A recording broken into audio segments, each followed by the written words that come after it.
মেমারি ২ নম্বর ব্লকের বড় পলাশন ১ নম্বর গ্রাম পঞ্চায়েত স্বেচ্ছায় রক্তদান শিবির অনুষ্ঠিত হলো পঞ্চায়েত সংলগ্ন এলাকায়।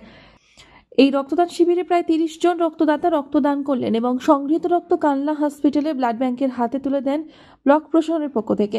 প্রত্যেক রক্তদাতাকে একটি করে মানপত্র ও অন্যান্য সামগ্রিক সম্মানস্বরূপ প্রদান করা হয় দুয়ারে সরকার ক্যাম্প থেকে। আজকে আমাদের পশ্চিমবঙ্গ রাজ্য সরকারের উদ্যোগে মন্ডলগ্রাম হাই স্কুল মেমারি 2 ব্লকে দুয়ারে সরকারের ক্যাম্প আয়োজন করা হয়েছে।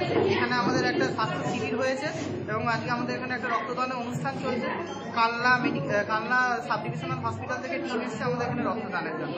উপস্থিত ছিলেন মেমারি ২ নম্বর ব্লকের সমষ্টি উন্নয়ন আধিকারিক বিশ্বক ভট্টাচার্য, জয়েন্ট বিডিও সব্যসাচী দাস, পাহাড়হাটি হাসপাতালের বিএমওএইচ ডক্টর স্বপ্নদীপ বটব্যাল, পঞ্চায়েত সমিতির সহসভাপতি গফফর মল্লিক, অঞ্চল প্রধান আবু তাহের মণ্ডল, উপপ্রধান চাইনা দাস সহ অন্যান্য পদাধিকারিগণ।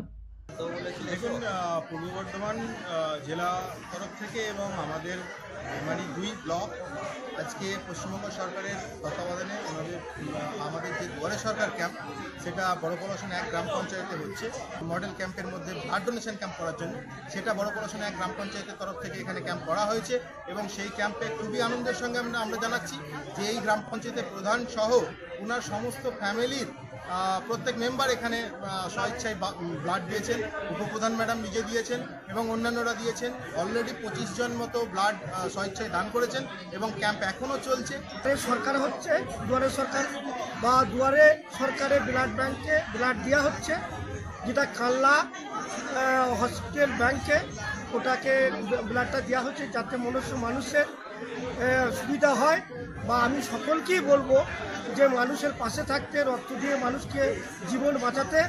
আর আমি এই বড় পলাশন 1-এর প্রধান হিসেবে আমি নিজেও রক্ত দিয়েছি, আমার ওয়াইফও দিয়েছেন, আমার ছেলেও দেবে, মানে সব পরিবারেই আমরা রক্ত দিচ্ছি। মেমারি থেকে মৃত্যুঞ্জয় যশের রিপোর্ট, আনন্দ বার্তা।